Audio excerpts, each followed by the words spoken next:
Howdy, howdy, howdy.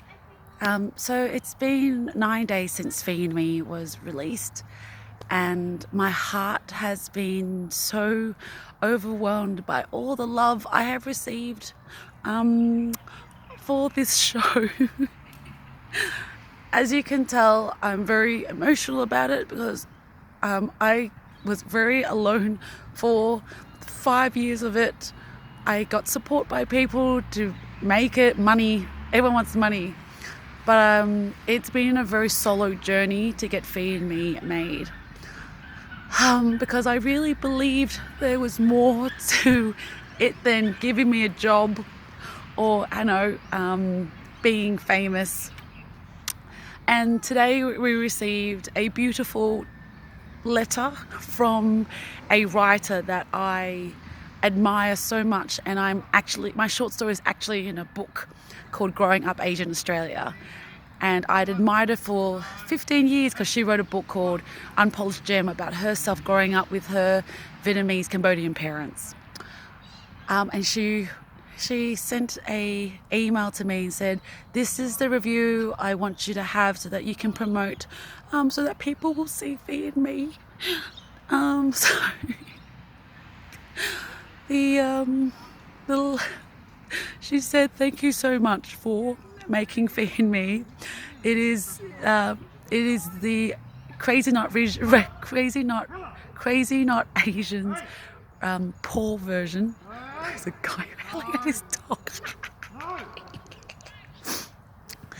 And she said, "Diana, thank you for writing a love story about your mum."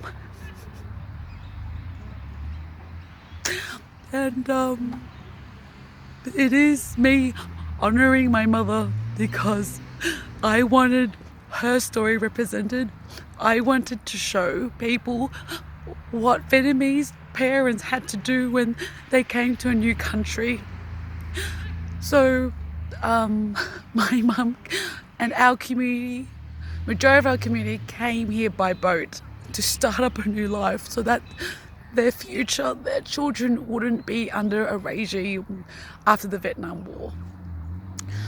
And it's been a silent history, and I have always been interested in my mother's story. In my heart, I wanted people to see how much she did, and she reminds me all the time. But I love my mother so much, and we've had so many difficult conversations and silences, and in the end I wanted to gift her this, and to our parents who've done so much. So when you watch episode 5, and at the end of episode 5 you will see this black screen with this writing on it, and that was so important for me to have that there, because it was finally acknowledging on screen what our parents did for us. And Pauline Nguyen, thank you so much. Pauline Nguyen came to our screening in Sydney, and she said what got her watching this comedy show was seeing the acknowledgement of the first generation's hard work, but also seeing the struggle of the second generation, of these two generations combined together and trying to fit in. So thank you, Alice Pung and Pauline Nguyen. Watch Feed Me, www.feedme.tv.